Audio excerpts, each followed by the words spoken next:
하늘에 계신 예수님, 우리 주님의 특별한 사랑과 또한 돌보심으로 이 일주일을 주님 안에서 아무 사고 없이 또 건강하게 잘 보낼 수 있도록 주께서 항상 돌보아 주셔서 그 은혜 진심으로 감사를 드립나이다. 하늘에 계신 예수님, 특별히 우리에게 이 복된 안식을 허락하여 주시옵고 또한 이 예배에 참석함으로 또 우리가 이 부족한 마음을 주님께 다시 한번 또 헌신하여 드릴 수 있도록 이 귀한 시간을 주셔서 감사드립나이다. 주여 이 시간에 우리의 마음을 받아주시옵고 또한 우리 마음 가운데 그 주님의 귀한 말씀과 또 은혜로서 이 시간에 가득 채워주시옵소서. 또 이 자리에 나오지 못한 우리 사랑하는 교우님들 주님께서 항상 그들도 기억하여 주시옵고 또한 주님의 은혜로서 또한 안식일의 축복을 또 허락하여 주시옵소서. 예수님 또 이 시간에 주님께 간절히 기도합나이다. 우리 교인들 가운데 또 몸이 불편하거나 또 세상적인 또 시험으로 인해서 또 어려움을 당하고 있는 우리 교인들이 있사오면 주님의 그들의 간절한 기도를 들어주시옵고 또 그들에게 평안함을 허락하여 주셔서 또 그들의 건강을 지켜주시옵고 또한 그 모든 시험 가운데에서 승리하는 삶을 살 수 있도록 주여 축복하여 주시옵소서. 주님 준비하신 귀한 말씀을 우리가 들을 때 또 말씀을 우리가 귀담아 잘 듣고 또 우리 생활에 실천함으로써 우리 하나님께 영광과 찬송을 돌리는 우리의 삶이 될 수 있도록 주여 축복하여 주시옵소서. 이 모든 말씀 예수님으로 기도합나이다. 낮에는 날씨가 따뜻하지만 또 저녁에는 시원하기 때문에 이 캘리포니아의 축복은 여전한 것 같습니다. 그래서 저는 낮에 햇빛이 뜨겁지만 해가 지면 바람이 불면은 시원할 거라는 생각 때문에 제 마음에 기쁨이 있어요. 그래서 밤에 뜨겁지 않은 이 캘리포니아 날씨가 저는 너무 좋습니다. 또 우리가 또 낮에 일하시는 분들이 힘들고 하지만 또 저녁을 생각하시면서 희망과 소망을 가질 수 있는 그런 캘리포니아 날씨에 살게 하신 하나님의 큰 축복으로 인하여 우리 마음에 감사함이 넘치는 것 같습니다. 저는 오늘 언제나 신실한 그리스도인으로라는 제목을 가지고 말씀을 나누기를 원합니다. 혹시 2022년도 제3기 교과의 총 제목이 무엇인지 혹시 아십니까? 여러분이 지금 2기 교과책이 있는데 그 뒤에 보면은 3기 때 어떤 교과 내용을 다룰 것인지가 나와 있는데요. 이 3기 교과의 총 제목은 그리스도와 함께 받는 고난입니다. 그래서 제가 이 3기 교과의 총 제목과 또 총론 그리고 이 전체의 제목들을 살펴보면서 이번 주 교과는 지금까지 우리가 교과 내용에서 다뤘던 부분들과 조금 차이가 있는 것 같아요. 지금까지는 우리가 뭐 교리적인 부분이거나 아니면 성경 본문을 중심으로 인해서 공부하는 것들이 많이 있었다면은 이번 2022년도 제3기에서 다룰 교과 내용은 우리가 어떻게 신실한 그리스도인으로 살아갈 수 있을지, 이 땅에 살아가면서 어떻게 그리스도인으로서 믿음을 잘 지키는 그런 신실한 그리스도인으로 살아갈 수 있을지에 대해서 깊이 묵상하는 그런 내용을 다루고 있는 것을 볼 수가 있었습니다. 그래서 저는 특별히 이번 2022년도 제3기 교과 내용을 잘 숙지하시고 잘 또 배우는 것보다 내 삶에 적용한다면 우리가 예수님 오시는 그날까지 우리가 어떻게 그리스도인으로 신실하게 살아갈 수 있는지 그런 기회가 되는 묵상할 수 있는 한 계기가 되는 그런 시간이 되었으면 하는 마음이 간절합니다. 제가 이번 3기 교과 총론 제일 앞부분에 나와 있는 부분인데요. 그 부분을 제가 간단하게 제일 제가 중요하다고 생각하는 부분을 한번 발표를 해봤습니다. 총론에 이런 글이 있습니다. 우리가 공부할 이번 기 교과의 진정한 목표는 2022년도 제3기 교과의 목표가 뭐냐면 죄를 짓는 것이 숨쉬는 것만큼이나 간단한 이 세상에 만연한 고난을 좀 더 잘 이해하는 데 있다. 이 첫 번째 이 문장에 동의를 하십니까? 저는 이 아이를 생각해 보면 이 부모들은 뱃속에 있는 아이가 태어났을 때 그 감동이 이루 말할 수 없는 감동입니다. 대다수가 인생에서 가장 큰 감동은 뱃속에 태어난 아이가 처음으로 엄마의 얼굴과 그 아이의 얼굴을 만났을 때, 그때를 최고의 감동의 순간으로 잡는 부모들이 굉장히 많이 있지 않습니까? 부모에게는 분명히 아이의 출생이 기쁨과 감동일지 모릅니다. 그러나 아이 입장에서 생각해 본다면은 엄마의 뱃속에 있는 탯줄로 연결되어 있어 보호와 또 그 연결되어 있는 이 안락함을 누리고 있었는데, 이 땅에 태어나자마자 어떻게 됩니까? 그 분리라는 경험을 하게 되고, 그러므로서 공기에 이제 숨을 쉬면 이제 온갖 바이러스가 그 공기를 통하여서 자기의 아이의 뱃속에 그대로 들어오는 것을 볼 수가 있습니다. 그렇기 때문에 이 숨쉬는 것은 우리가 그냥 아무 맑은 공기를 마신다고 생각하지만 이 공기 속에 수많은 바이러스가 있기 때문에 우리는 그 바이러스를 내 호흡과 동시에 들어오는 것입니다. 우리가 아이가 어릴 때는 손을 씻지 아니하면 아이를 못 만지게 합니다. 그죠? 그러나 이제 나이가 들면은 그 누구도 손을 씻고 누구를 터치하는 경우는 거의 없어요. 그만큼 오늘날 우리가 살아가는 세상은 공기 속에서부터 시작하여서 수많은 곳에서 이 바이러스가 가득한 것을 볼 수가 있습니다. 그렇다면 숨 쉬는 것만큼이나 일상의 죄가 많다라는 것입니다. 우리가 부인하고 싶지만 부인할 수 없는 현실이에요. 그런데 그러다 보니까는 죄가 많다 보니까 당연히 어떻게 되냐면은 고난이 많다는 것을 우리가 인정하지 않을 수가 없다는 것입니다. 자, 이제 그 연결되는 부분을 한번 읽어보면요. 그러므로 말미암아 고통과 고난과 상실을 겪는 것은, 이 죄가 많으므로 말미암아 고통과 고난과 상실을 겪는 것은 하나님께서 우리를 버리셨다는 것이 아니라, 이 땅에서 우리가 살아가면서 수많은 고난과 갈등과 여러 가지 많은 상실감을 겪지만 이런 것은 하나님께서 우리를 버렸다는 것이 아니라, 다만 믿는 자들이라고 할지라도 타락한 인류 가운데서 공동의 숙명, 죄인이나 의인이나 악인이나 선인이나 상관없이 우리는 이 땅에 살고 있는 공동의 숙명을 나누고 있음을 의미한다. 우리가 볼 때에 믿는 자나 믿지 않은 자나 똑같이 고난을 당해요. 그렇죠? 그런데 다른 점이 하나 있습니다. 정말로 다른 점. 다른 점이 있다면 우리는 무의미하게 맹목적인 듯이 보이는 상황에서도 예수님이 주시는 소망을 통해 의미와 목적을 발견할 수 있다라는 것이다. 저는 이 문장을 읽으면서 참 맞다는 생각을 해요. 오늘날 우리가 그리스도인이나 그리스도인 아닌 사람이나 똑같이 여러 가지 죄의 결과들, 고난을 받고 있지만, 그러나 믿는 자는 다르다는 것입니다. 무엇이 다르냐 하면 예수님의 소망을 통하여서 우리에게는 목적과 의미와 우리가 이것을 이겨낼 수 있는 힘을 가진다는 것입니다.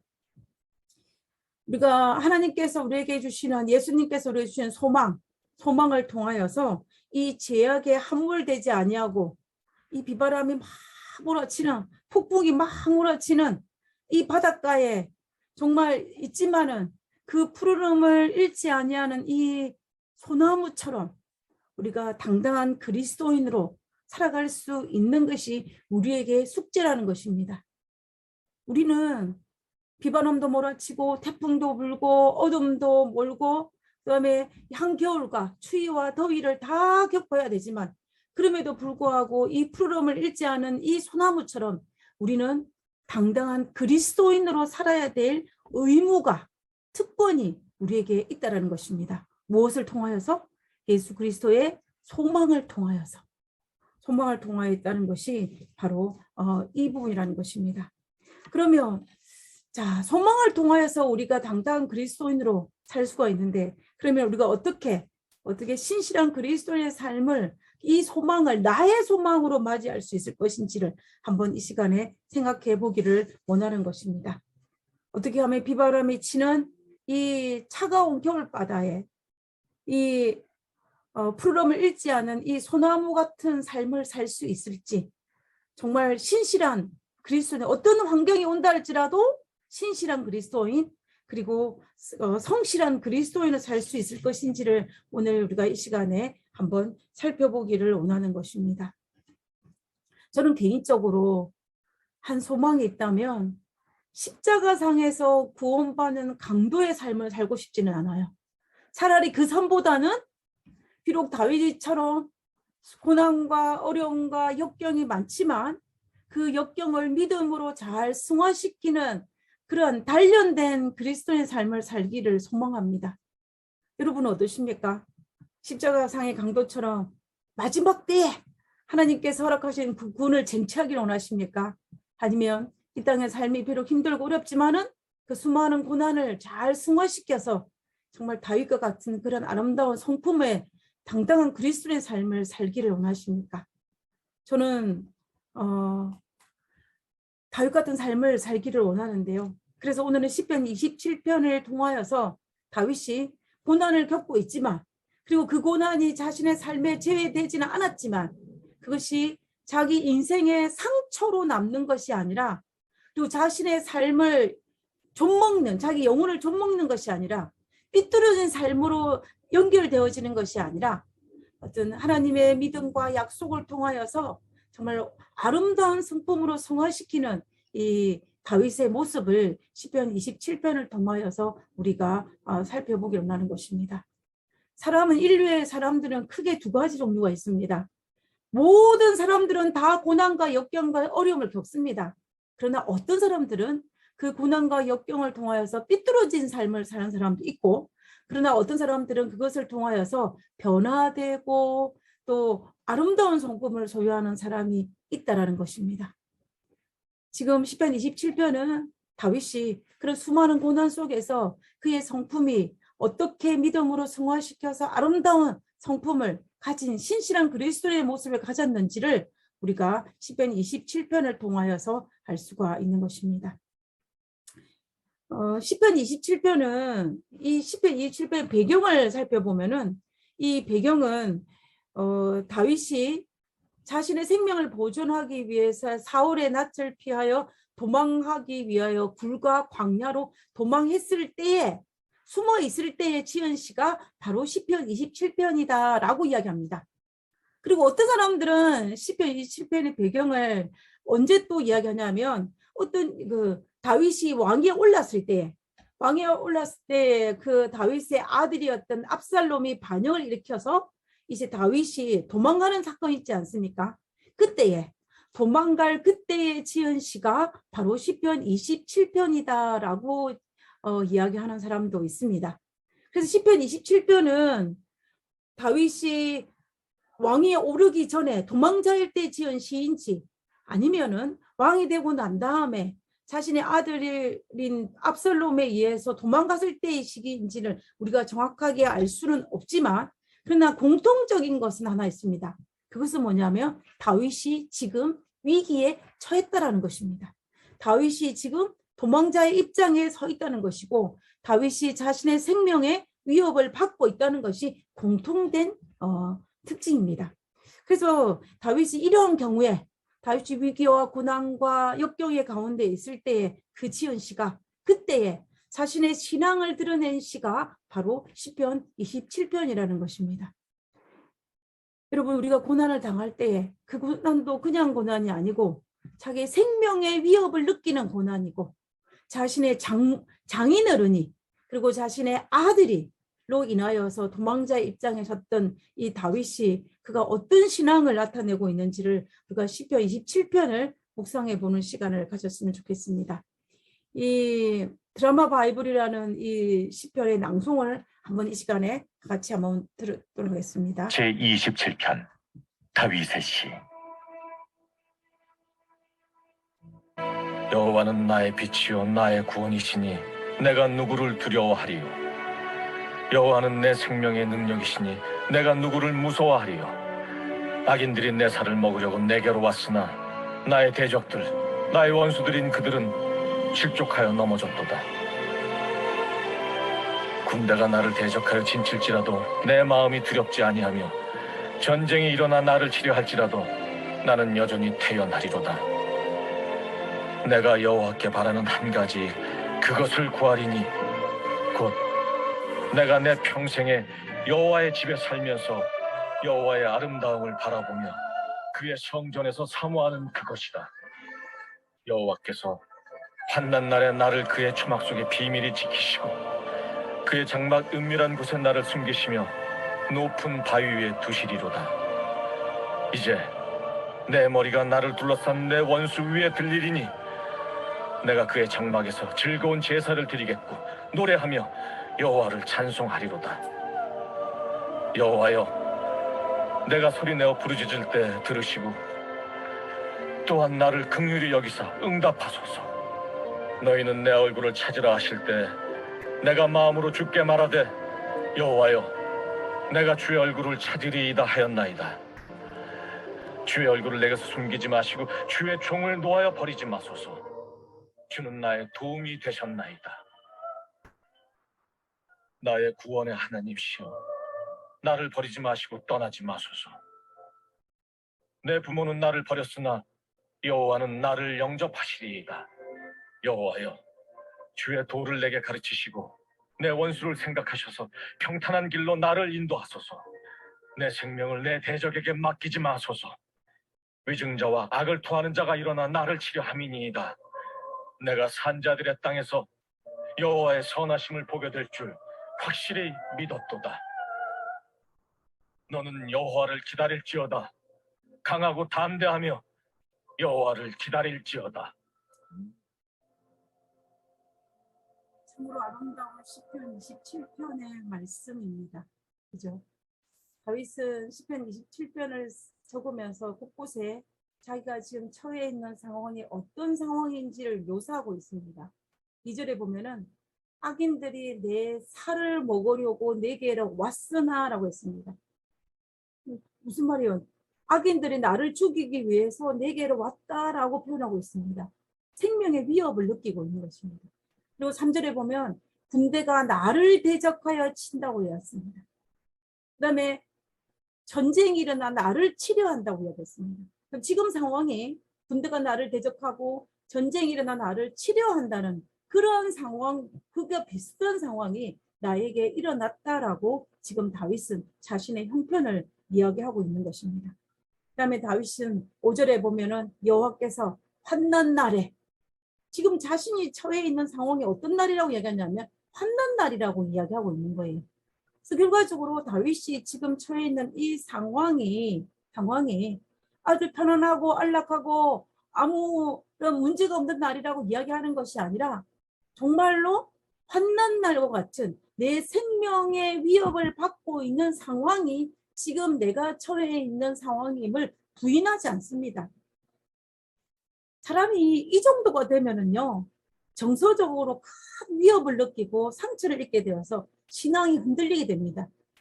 근데 다윗은 이러한 상황 속에서 다윗이 어떻게 자신의 신앙을 표현하냐면 이렇게 표현합니다. 여호와는 나의 빛이시오, 나의 구원이시니 내가 누구를 두려워하리까? 여호와는 내 생명의 능력이시니 내가 누구를 무서워하리까? 라고 얘기합니다. 내가 누구도 두려워하지 아니하고 내가 누구도 무서워하지 않겠다라고 이야기하는 것입니다. 다윗의 행편이 지금은 대적들이 나를 죽이기 위해서 오고 전쟁과 환난 가운데 있지만 나는 그 어느 누구도 두려워하지 아니하고 무서워하지 않겠다라고 이야기하는 것입니다. 왜냐하면 여호와는 나의 빛, 나의 구원, 내 생명의 능력이시기 때문에 나는 두려워하지 않겠다 하는 다윗의 이 담대한 신앙을 이야기하고 있는 것을 볼 수 있습니다. 그리고 그 마지막에 말하기를 너는 여호와를 기다릴지어다. 강하고 담대하며 여호와를 기다릴지어다. 다윗은 이 시편을 치면 자기 자신에게도 동일하게 이야기하고 그리고 다른 사람에게도 이러한 일이 닥칠 때에 격려하면서 여호와를 기다릴지어다. 강하고 담대하게 기다릴지어다 라고 이야기합니다. 다윗은 지금 자신이 처해 있는 상황이 불리한 상황이라는 것을 인정을 했습니다. 그러나 그럴지라도 그는 승리를 확신하고 있는 다윗의 모습을 볼 수가 있습니다. 이 다윗 시편 27편을 보면은 마치 전쟁이 났지만 승리를 하고 난 다음에 기록한 것처럼 보여요. 그러나 실상은 지금 현대에 있는 이 상황, 시편 27편을 가만히 읽어보면 지금 처해 있는 이 상황은 승리를 한 상황이 아니라 지금 쫓기고 있지만, 그러지만 나의 하나님이 나의 빛이시고 구원이시고 생명이시기 때문에 나는 승리할 것이다 라고 이야기하는 것입니다. 그래서 나는 어떻게 하겠다? 강하고 담대하게 여호와를 기다리겠다고 이 다윗이 고백하고 있는 것을 볼 수가 있는 것입니다. 자, 그러면 도대체 다윗이 이러한 상황 속에서 어떻게 이렇게 당당하면서도 신실한 그리스도의 삶을 살 수 있었을까? 우리가 화평할 때에도, 아니면 우리가 어려움에 처해 있을 때에도 상관없이, 환경과 상관없이 강하고 담대한 그리스도인으로, 신실한 그리스도인으로 우리가 어떻게 살 수 있을 것인지 우리가 한번 생각해 볼 필요가 있는 것입니다. 다윗의 생애를 여러 가지 이유가 있겠지만 생애 속에서, 그러나 오늘 이 시편에 나타나 있는 이 말씀을 통하여서 두 가지를 한번 짚어보면서 다윗이 어떻게 이런 상황 속에서 신실한 그리스도인으로 살 수 있었는지를 한번 생각해보는 시간을 가졌으면 좋겠습니다. 첫 번째는 뭐냐면, 다윗은 하나님을 절대적으로 신뢰했어요. 절대적으로 신뢰했습니다. 우리가 시편 27편 1절에 보면 이 짧은 성경 한 구절에 나라는 단어가 5번 등장합니다. 여호와는 나의 빛이고 나의 구원이시고 내가 누구를 두려워할까 하면서 여호와는 내 생명의 능력이시니 내가 누구를 두려워하리까 라고 이야기해요. 그러니까는 이 시편 27편 1절을 통해서 다윗이 말하고자 하는 의미는 뭐냐면, 하나님은 나의 하나님이라는 거예요. 나의 부모의 하나님도 아니고 나의 배우자의 하나님도 아니고 나의 자녀의 하나님도 아니고 누구의 하나님이라? 나의 하나님이라. 나의 하나님이라는 것입니다. 마치 어린 아이가, 태중에 있는 아이가 엄마 뱃속에 있을 때 탯줄로 연결되어 있지 않습니까? 그와 마찬가지로 이 다윗은 하나님과 나 사이에 탯줄과 연결되어 있는 것처럼 하나님은 나의 빛, 나의 구원, 내 생명의 능력이라고 이야기하면서, 그러므로 하나님과 나와 연결되어 있기 때문에 나는 뭐 하지 않겠다? 절대로 두려워하거나 무서워하지 않겠다라고 고백하는 것이 바로 시편 27편의 다윗의 고백이에요. 다윗은 정말로 철저하게 하나님은 나의 하나님이라는 그 생각이 그의 마음속에 가득한 것입니다. 여러분, 내 편 좋죠. 남편이 왜 남편인 줄 아십니까? 남의 편이기 때문에 남편이래요. 남편은 가끔은 남의 편이 될 때도 있습니다. 그렇지만 내 편은 어때요? 내 편은 가끔은 남의 편이 절대로 될 수 없는 편이 내 편이에요. 내 편입니다. 그래서 하나님은 절대적으로 내 편이라는 생각을 다윗은 가지고 있었어요. 우리가 우리 하나님을 절대적으로 나의 편이라고 생각하는 마음이 있다면 우리는 이 세상을 살아가면서 두려운 마음이 생기지 않을 것입니다. 우리는 세상을 살아가면 때로는 하나님이 내 편일까? 아니면 내 원수의 편일까라는 생각을 하기 때문에 우리가 어려움과 힘든 일이 발생하면 두려움이 생기는 거예요. 혹시 이 순간에 하나님이 나의 편을 들지 아니하고 상대편 편을 들면 어떻게 할까? 이런 두려움이 내 마음에 있기 때문에 두려움과 무서움이 생긴 것입니다. 그러나 하나님이 절대적으로 내 편이라 생각이 든다면 우리는 결코 두려워하거나 무서워하지 않을 수가 있습니다. 다윗은 하나님을 나의 빛이라고 이야기했어요. 인디언의 우화 중에 어떤 게 있냐면은 이런 그 우화가 있다고 합니다. 해하고 어둠이 있었는데 햇빛이, 이 밝은 햇빛이 어둠이라는 것이 도대체 무엇인지를 도저히 이해를 못하는 거예요. 다른 것들이 다 어둠이 무엇인지를 해에게 설명을 했는데 이해를 못하는 것입니다. 그래서 안 되겠다 싶어가지고 하늘에 반짝반짝 빛나는 이 별이 어느 날 해를 찾아왔어요. 찾아와가지고 뭐냐면 내가 어둠이 무엇인지를 가르쳐 주겠다라고 이야기합니다. 그러면서 이 별이 어디로 데려가냐면 해를 캄캄한 동굴 속으로 데려갔어요. 데려갔는데 자, 해를 캄캄한 동굴 속에 들어가니까 어떻게 됐습니까? 갑자기 그 캄캄한 동굴이 환하게 빛나는 것입니다. 어둠이 완전히 사라지는 거예요. 이 이야기가 인디안 우화 속에 등장하는 이야기입니다. 해가 어느 곳을 가든지 간에 어두움은 물러나고 햇빛이 충만하게 되는 것이 이 빛의 특징입니다. 다윗은 왜 여호와는 나의 빛이라고 이야기했냐면, 이 빛이 어떤 상황에 가든지 간에 모든 어두움을 물러내고 밝은 빛으로 바꿀 수 있는 그 특징을 가진 그 빛이 바로 여호와는 나의 빛이라고 이야기한 것입니다. 그 말을 바꾸면 무슨 말이에요? 내가 살다가 보면 어려운 일이 있고 암울한 일이 있고 여러 가지 많은 문제들이 발생하지만, 어두컴컴한 문제가 발생하지만 잠을 자다가 세상이 캄캄해 보이고, 실제로 캄캄한 것이 아니라 내 인생이, 그리고 자다가 정말 너무 가슴이 아파서 자다가 벌떡 일어나서 울 수밖에, 통곡을 할 수밖에 없는 상황이 닥친다 할지라도, 그러나 하나님이 나의 빛이시기 때문에 하나님이 내 안에 오면 그 모든 문제가 밝은 태양처럼 사라질 것이라는 그 믿음이 바로 여호와는 나의 빛이시라는 그 믿음입니다. 지금 다윗이 시편 1절에 여호와는 나의 빛이시라라고 고백한 것은 뭐냐면, 내가 지금 비록 사울의 낯을 피하여 내 장인 어른의 낯을 피하여 도망가는 위치에 서 있다 할지라도, 내가 지금 동굴 속에 있다 할지라도, 광야 속에 있다 할지라도, 나의 뱃속에서 태어난 나의 아들 압살롬이 나를 죽이려 한다 할지라도, 여호와 하나님은 나의 빛이시기 때문에 이 모든 문제를 하나님의 정하신 시간에, 가장 적당한 시간에 모든 문제를 해결하여 줄 것이다 라고 고백하는 것이 바로 여호와는 나의 빛이시다라는 고백입니다. 우리도 하나님을 나의 빛이시다라고 고백을 해야 돼요.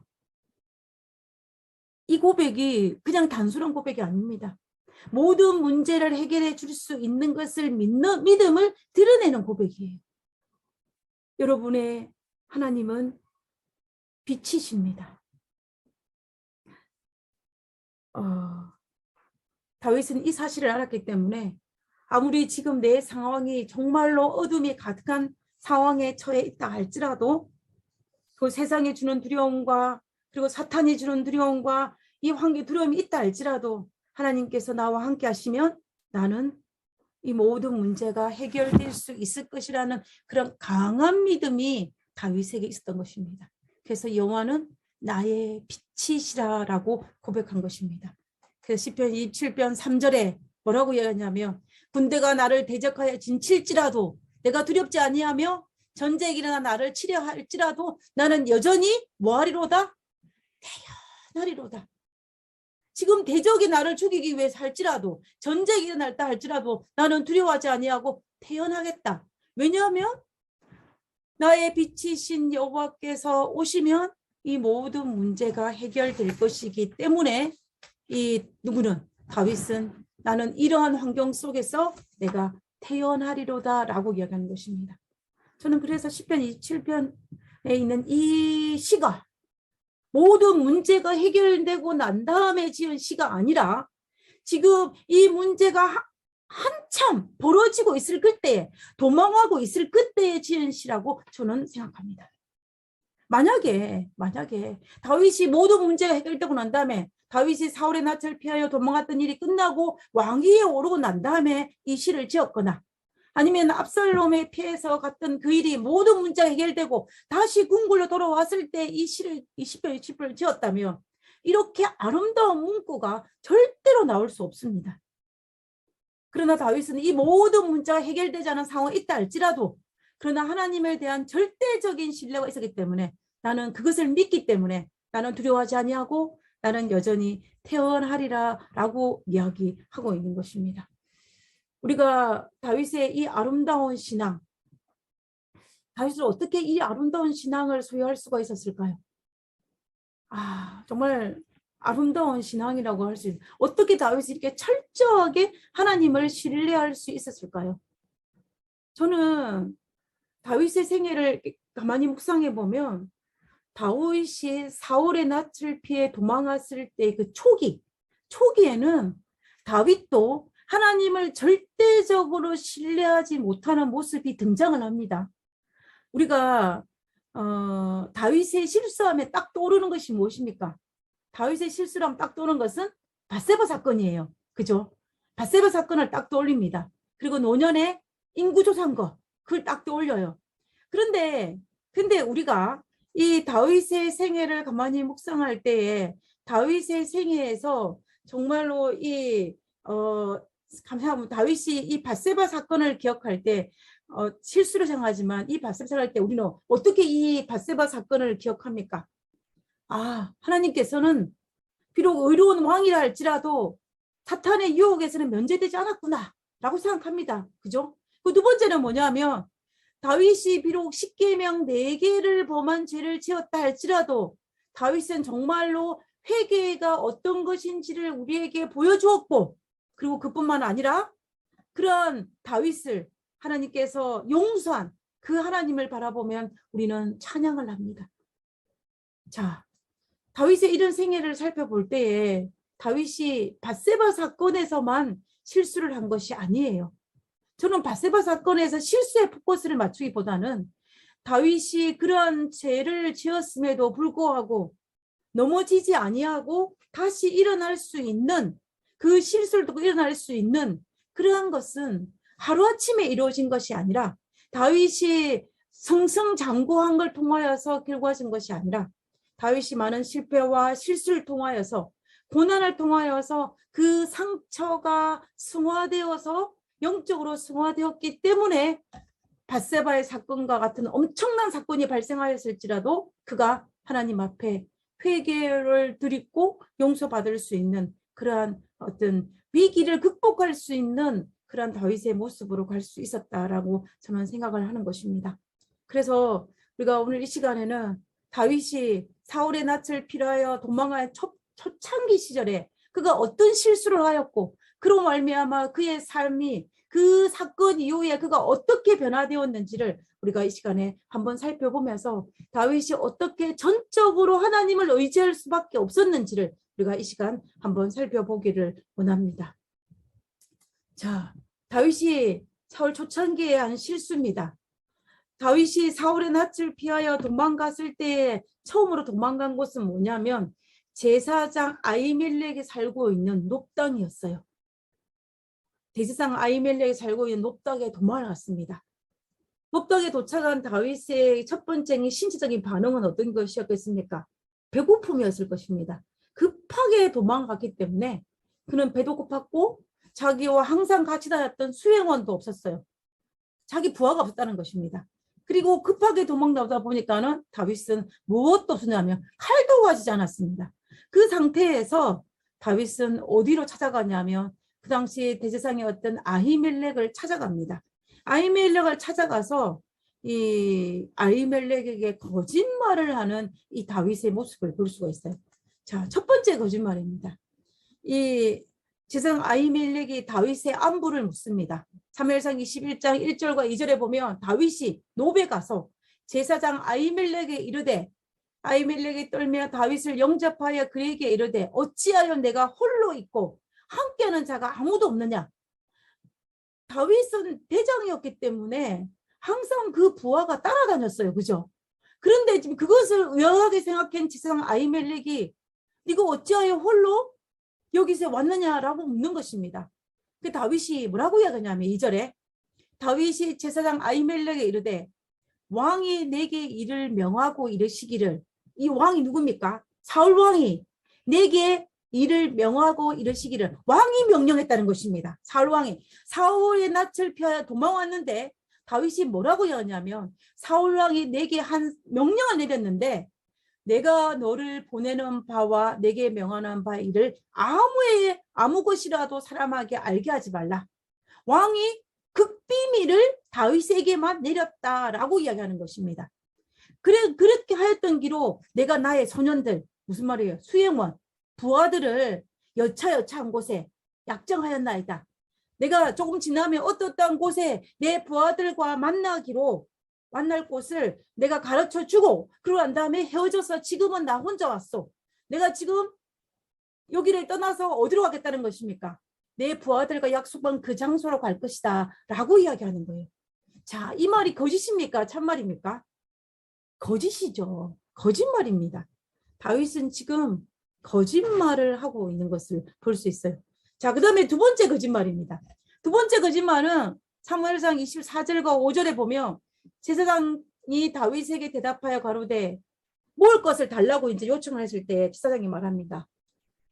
황룡 떡은 내 수중에 없으나 거룩한 떡은 있나니 그 소년들이 그 부하들이 분열을 가까이만 하지 않았으면 주리라.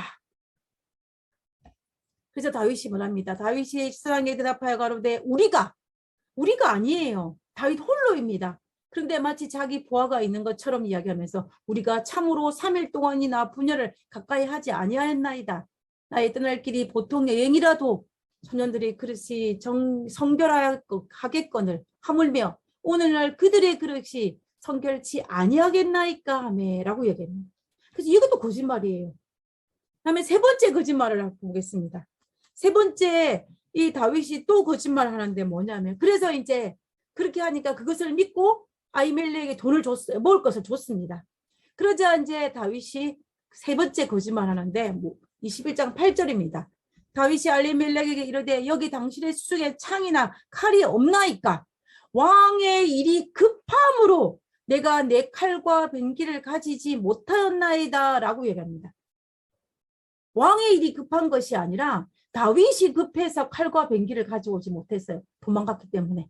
그런데 다윗이 지금 뭐냐면 왕의 일이 급해가지고 내가 칼과 병기를 가져오지 못했다라고 이야기하는 것입니다. 그래서 다윗이 제사장이 어떻게 합니까? 제사장이 골리앗의 칼을 다윗에게 내어줍니다. 제사장 아히멜렉의 입장에서 볼 때는 이 다윗은 누구예요? 왕의 사위예요. 그뿐만 아니라 최고의 장군이었습니다. 많은 사람들의 신임과 사랑을 받고 있는 장군이 누구냐면 바로 다윗이었습니다. 그래서 의심하지 않았을 거예요. 그래서 아마도 이 아히멜렉은 쉽게 다윗의 거짓말에 속아 넘어가서 다윗이 요구하는 것들, 음식과 칼을 내어주었을 것입니다. 다윗은 하나님을 의뢰하지 아니하고 장꾀를 부림으로 그동안 자기의 평안을 빌어주었던 누구? 제사장 아히멜렉을 속인 사건이 여기에 등장하는 것입니다. 장꾀를 부린 거예요. 하나님을 의뢰하지 않은 것입니다. 그러므로 그 결과는 어땠습니까? 하나님을 의뢰하지 아니하고 자신의 장꾀를 부린 이 다윗의 그 거짓말의 결과는 참으로 엄청난 대가를 지불했습니다. 이 일로 말미암아 이 아히멜렉과 85명의 제사장과 욥 땅에 있는 남녀노소 아이들이 다 죽임을 당했습니다. 다윗을 도와주었다는 이유 때문에 사울의 분노를 사서 이제 사울이 이들을 다 죽인 것입니다. 이 엄청난 비극은 다윗의 거짓말로부터 시작되었습니다. 만약에 다윗이 거짓말을 하지 아니하고 하나님을 의뢰하여 이 문제를 해결했다면 분명히 아히멜렉과 같이 죽임을 당한 이 85명의 제사장들과 남녀노소와 같은 그러한 엄청난 비극은 맞이하지 않았을 것입니다. 그러나 자신의 거짓말로 말미암아 이런 일이 발생했다는 것을 다윗은 알았어요. 그래서 자신은 그 행동을 엄청 후회를 했습니다. 그래서 이 아히멜렉의 아들 중에 이 아비아달이 살아서 겨우 목숨을 건져서 이 다윗에게 왔을 때에 다윗이 아비아달에게 이야기합니다. 이 아비아달은 아히멜렉의 아들이에요. 그날에 에돔 사람 도액이 거기 있기로 내가 반드시 사울에게 구할 줄을 내가 알았노라. 알았으면은 문제를 이렇게 하지 않았어야죠. 그죠? 근데 내 아비 집의 모든 사람이 죽은 것이 나의 영고 내 탓이로다라고 다윗이 이야기합니다. 이런 엄청난 비극이 일어난 일은 누구 때문이다? 내 때문이다. 나의 잘못 때문이다. 내가 나로 인하여 이런 엄청난 비극이 일어났다라고 고백합니다. 자신의 죄를 고백하는 거예요. 자기가 하나님을 의뢰하지 아니하고 그리고 거짓말함으로 말미암아 일어난 이 엄청난 비극을 다윗은 목격하였습니다.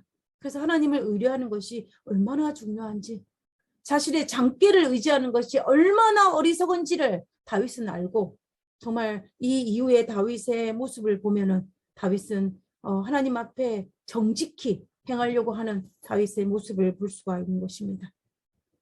만약에 말입니다. 다윗이 이런 사건이 발생했을 때 다윗이 이 일을 영적으로 성화시키지 못했다면은 다윗은 어떻게 했을까요? 자신의 잘못으로 인하여 죽였다 이걸 것을 영적으로 해결하지 못했다면 아마도 다윗은 사울에게 원수를 갚았을 것입니다. 사울은 다윗이 사울을 죽일 수 있는 두 번의 기회가 있을 때에 그가 하나님께 기름 부음 받은 자이기 때문에 그의 생명을 취하지 않는 길을 선택하는 것이 아니라 아히멜렉과 놉당에 있는 85명의 제사장의 그 피를 물어서 아마 사울에게 원수를 갚았을지도 모르겠습니다. 그러나 다윗은 그런 사람이 아니었어요. 다윗은 자신의 잘못을 영적으로 승화시키기 때문에 하나님을 어떤 경우가 있든지 의뢰하는 사람으로 하나님을 신뢰하는 사람으로 바꾸는 그런 그 성품의 품성이 바뀌는 그러한 다윗의 모습으로 바뀌는 것을 우리가 볼 수가 있습니다. 그래서 밧세바의 사건이 일어났을 때 나단 선지자가 와가지고 자신의 죄를 지적했을 때 다윗은 그때 거짓말하지 아니하고 자신의 죄를 그대로 고백하고 진심 어린 회개를 할 수 있었던 것도 하나님 앞에 정직히 행하는 것이 하나님 앞에 하나님을 의뢰하는 것이 어떤 결과가 나온다는 것을 그가 알았기 때문에 그가 가능한 일이었을 것입니다. 그래서 다윗은 자신의 잘못을 인정하고 이 아히멜렉의 아들이었던 아비아다를 그가 왕위에 오르고 난 다음에 대제사장으로 임명을 합니다. 자기 아비아다를 보면서 많은 사람들이 어떻게 생각할까요? 많은 사람들은 아비아달이 그런 실수를 범한 것을 생각할 것입니다. 그죠? 그럼에도 불구하고 다윗은 그 누구를 아비아달을 제사장으로 임명하는 이 다윗의 모습을 볼 수가 있는 것입니다. 자, 그 다음에 두 번째 실수는요. 이 다윗이 녹당에서 가드로 도망을 갔다는 것입니다. 이 가드는 어느 땅이냐면 이 블레셋 땅에 있는 중요한 수도이기도 한 땅이 바로 이 가드입니다. 그래서 블레셋의 왕이 살고 있는 도시가 바로 가드예요. 그래서 그날에 다윗이 사울의 낯을 피하여 도망하여 어디로 갔냐? 가드 왕 아기스로 갔다는 것은 블레셋의 왕에게 갔다라는 것입니다. 자, 그러면 이 가드라는 곳은 어떤 도시입니까? 여러분, 가드 하면 떠오르는 게 뭐가 있어요? 우리가 사사기서에 보면은 삼손이 가드에 내려가 가지고 삼손이 이방 여인을 만난 곳이 바로 이 가드입니다. 그래서 사사기에서 이 가드는 실패의 장소예요. 솔로몬이 아니죠. 삼손이 실패한 곳이 바로 이 가드입니다. 그리고 다윗이 어렸을 때 그 돌팔멜로 죽인 그 골리앗의 고향이 바로 이 가드이기도 합니다. 그렇기 때문에 이 가드라는 곳은 이스라엘과 접경지대에 있는 블레셋 땅으로서 정말로 이 누구와는 그 다윗과는 적대적인 곳이 바로 이 가드라는 곳이에요. 우리가 옛말에 그런 말이 있지 않습니까? 늑대가 무서워서 들어갔더니 호랑이 굴속에 들어갔다. 이런 것처럼 이 다윗은 사울의 낯을 피하여 도망간 곳이 갔더니 누가 있어요? 골리앗의 고향이고 자기의 원수였던 블레셋이 딱 버티고 있는 것입니다. 그런 격이 된 거예요. 왜? 하나님께 묻지 아니하고 도망간 그 결과입니다. 아기스 왕에게 다윗이 어떻게 했겠습니까? 내가 사울에게 미움을 받아서 정말 죽을까 두려워하여 도망하여 피신하여 당신께 왔다라고 했겠죠. 아마 아기스가 이 다윗을 자기 신하로 받아주려는 마음이 아마 있을 것입니다. 그때 아기 신하들이 성경에 뭐라고 이야기했냐면은 왕이시여, 이 자가 누군 줄 아십니까? 이 자는 이스라엘의 왕인 이 사울의 사위입니다. 그리고 다윗은 장차 이스라엘 왕이 될 자라고 합니다. 그리고 많은 사람들에게 인기가 있는 왕이 바로 이 다윗입니다. 그가 골리앗을 물리쳤을 때 이스라엘 여인들이 사울은 천천히요 다윗은 만만이라고 하지 않았습니까? 어찌 이렇게 위험한 자를 받아들여 하십니까? 라고 그 신하들이 아기스 왕에게 막 펄쩍펄쩍 뛰면서 반대를 한 것입니다. 이런 상황이 접하니까 다윗이 어떤 생각이 들겠어요? 아, 내가 잘못 왔구나. 나의 생명에 위협을 느꼈습니다. 그래서 다윗은 정말 다윗답지 않은 행동을 하기 시작합니다. 갑자기 미친 사람처럼 행동을 하는 거예요. 자기 몸을 대문짝에 긁고 수염에 침을 흘리고 이상한 소리를 막 내면서 정말로 이 정신이 좀 나간 그러한 모습을 하고 있는 것입니다. 왕이 이 모습을 보고 왜 이 미친 사람을 내게 데려왔느냐라고 끌어내라라고 얘기합니다. 그래서 다윗은 가까스레 생명을 목숨을 구하여 그것을 우리는 사무엘상의 성경을 통해서 알 수가 있습니다. 우리가 이 장면에서 다윗답지 않는 것이 어떤 행동일까요? 다윗이 이 아기스 왕에게 정신이 나간 그런 모습을 하는 것이 다윗답지 않은 모습일까요? 아닙니다. 다윗의 전생애를 살펴볼 때 다윗답지 않은 것은 그가 감히 기도도 하지 아니하고 어디로 간 거예요? 이방인의 땅으로 간 것입니다. 다윗이 아마 너무 정신이 없었던 것 같아요. 그래서 정말로 너무 급한 나머지 기도도 하지 아니하고 이방의 땅, 블레셋의 땅 가하드로 도망간 것을 볼 수가 있습니다. 다윗 초기에 이런 경험들을 통하여서 철저하게 하나님께 기도하고 묻는 것을 통하여 자신의 삶의 방향을 가는 것을 볼 수 있습니다.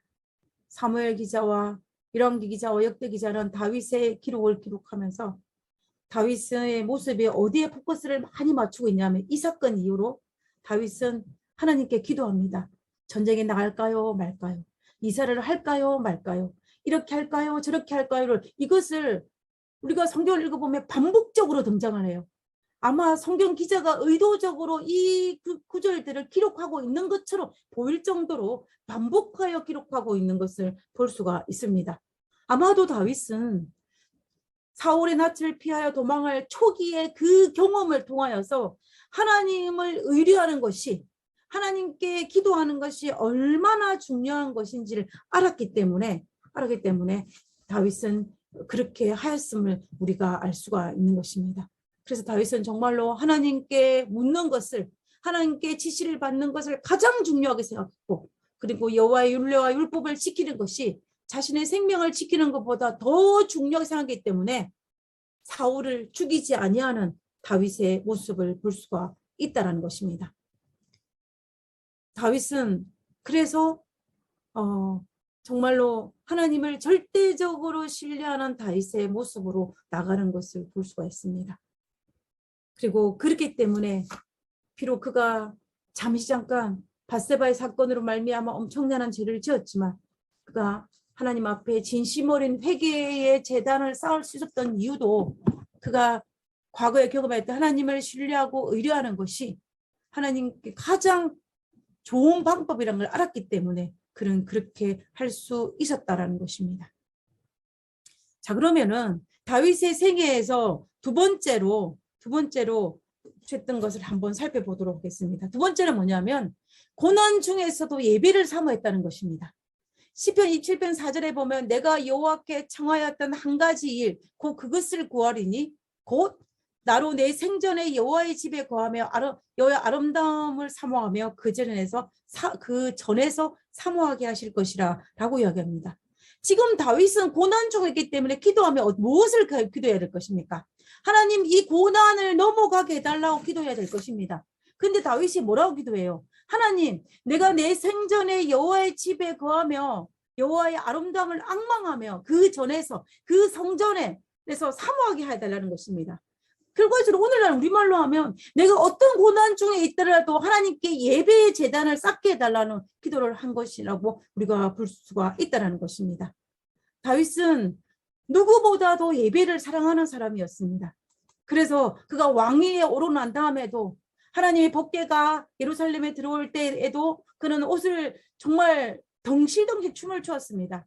자기 아내였던 미갈이 비웃을 정도로 그는 자기 옷이 벗겨지는 것도 잘 알지 못하는 상태에서 그는 그 기쁨을 이기지 못하여 춤을 추고 있는 다윗의 모습을 볼 수가 있습니다. 예배입니다. 그리고 다윗은 어떻게 합니까? 하나님의 성전을 짓기 위해서 누구보다도 그 모든 것을 바쳤던 인물이 바로 다윗인 걸 볼 수 있어요.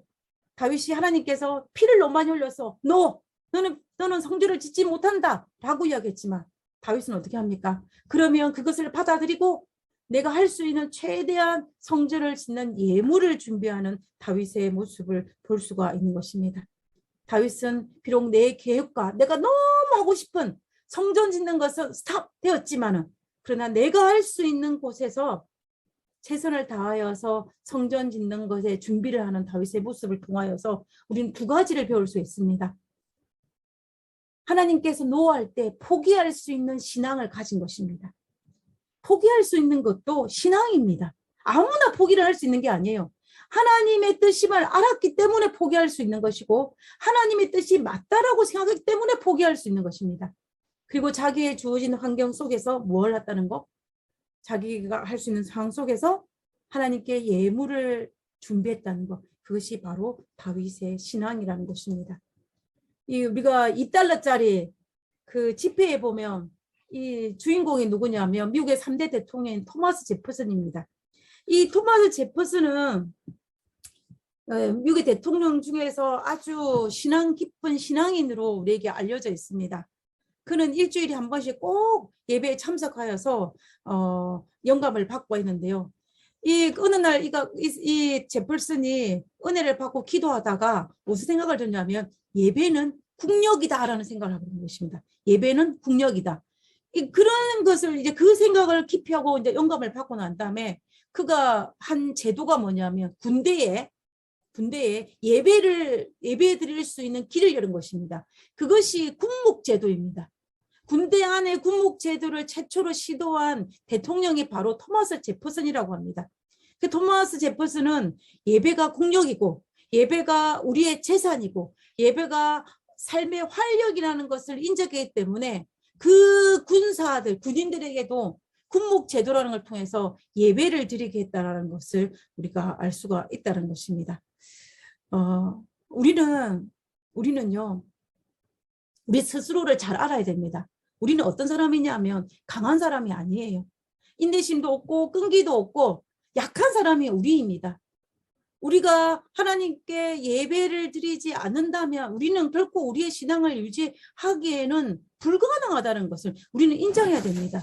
그 말은 다른 말로 하면은 우리가 예배를 실패한다면 우리가 신실한 그리스도인의 삶을 유지하기에는 역부족이라는 것을 우리가 인정해야 된다는 거예요. 여러분, 우리가 유튜브나 재림마을에 보면 아주 설교를 잘하시는 목사님들의 설교가 너무나 많이 있습니다. 그죠?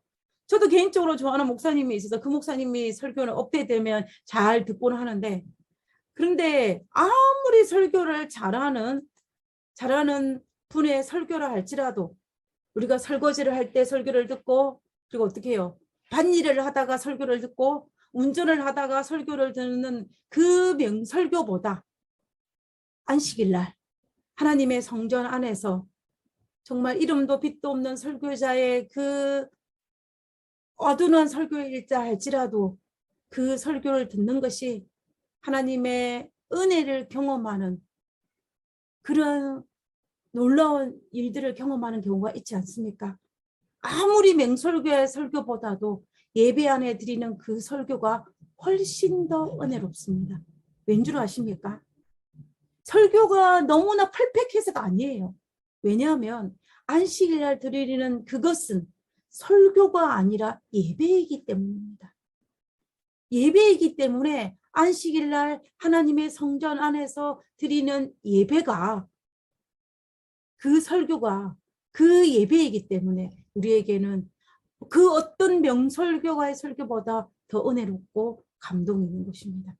그러므로 우리는 정말로 우리의 예배를, 우리에게 허락하신 이 안식일의 예배를, 또 개인의 예배를 우리는 결코 다른 어떤 것과 포기하지 말아야 할 것입니다.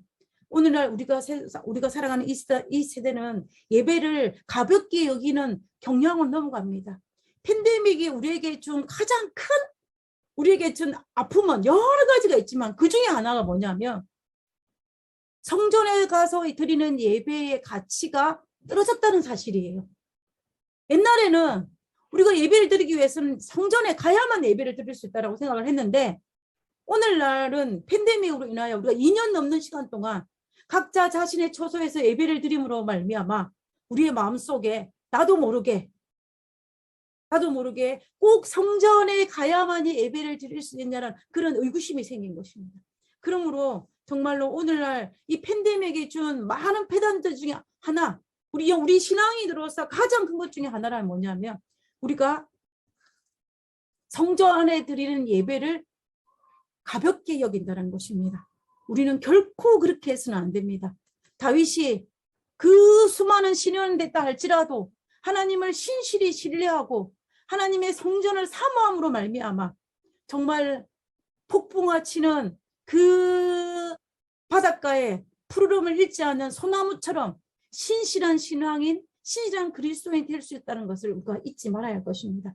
그러므로 우리 모두는 정말 하나님을 신뢰하고 하나님께서 우리에게 허락하신 그 예배를 날마다 새롭게 회복함으로 말미암아 날마다 신실한 그리스도인으로 살아갈 수 있는 우리 모두가 되었으면 정말 좋겠습니다.